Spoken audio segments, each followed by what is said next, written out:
Bogota is a very large city and has been discussing the opportunity to have mass transit for many years, but it was very difficult to get an alignment between the national government and the local government to proceed with a mass transit system based in rail, but with other options.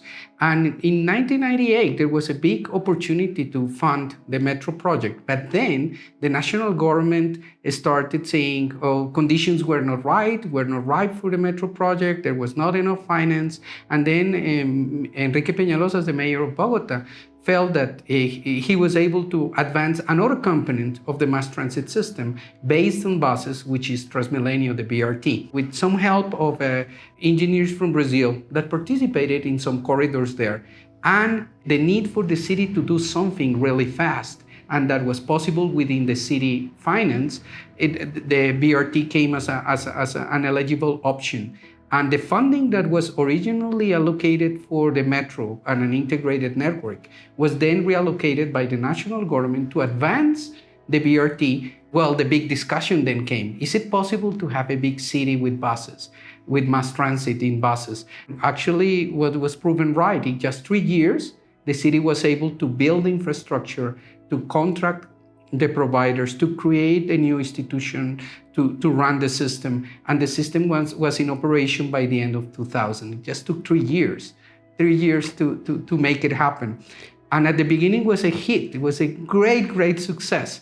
People was incredibly happy because in a city that congested as Bogota is, it was an opportunity to go around the city in a really short time, particularly for people living in the periphery of the city, lower income people that need to do very long trips. It was recognized as a big success, and then it became a part of the discussion internationally. BRT proved to be an option, that it was low cost, rapid implementation, big positive impact, but at the end, somehow, during time, it became somehow a victim of its own success, because the capacity of the system is limited and it became overcrowded, and the operations were not over time the same than at the beginning.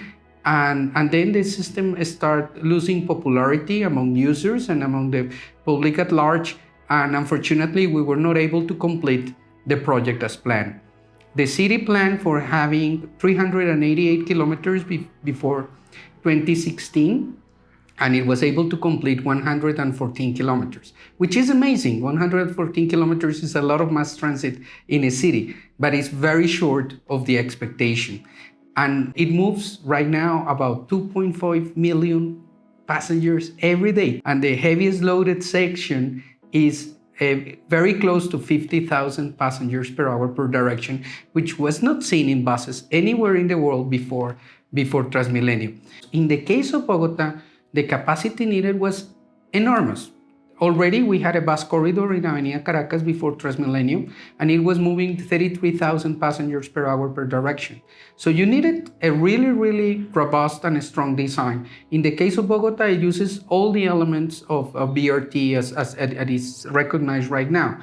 It has the dedicated lanes. In the case of Bogota, not just a single lane, but 2 lanes per direction at the stations, so buses can surpass each other. It has very large stations, so many buses can dock at the station at the same time. At least 5 buses are able to dock at the station at the same time. The level boarding at the station with a prepayment. You pay before you get into the buses. You pay when you enter a station, just as you do in any rail system, any metro.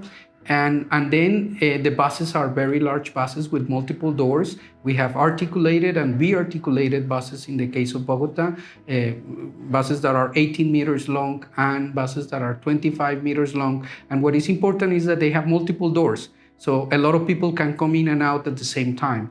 And also it has a technology behind, technology for fleet management, for user information, and this technology also for payment using electronic ticketing.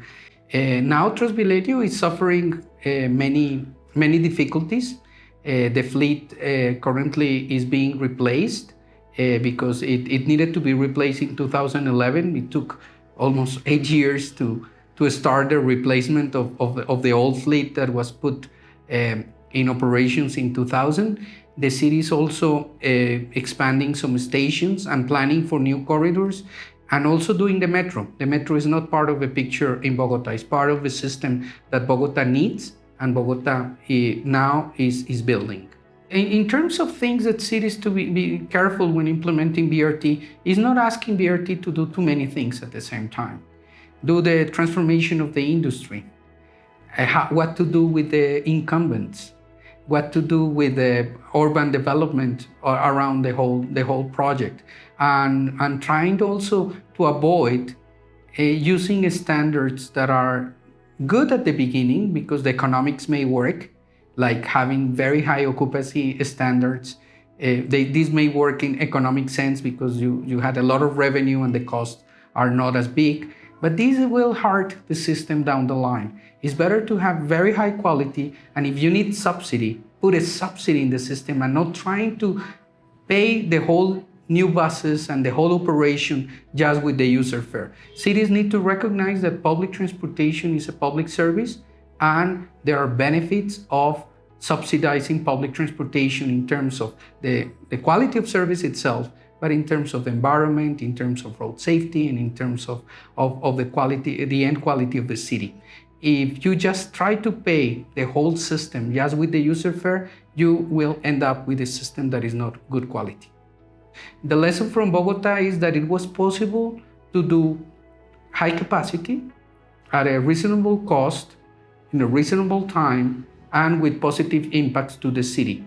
And the other lesson from Bogota is that you need to keep things very well operated, very well maintained, and with a focus on the user all the time. And if you don't do that, if you don't do the proper maintenance, the proper expansion, the proper capacity, then you may run into troubles down the line.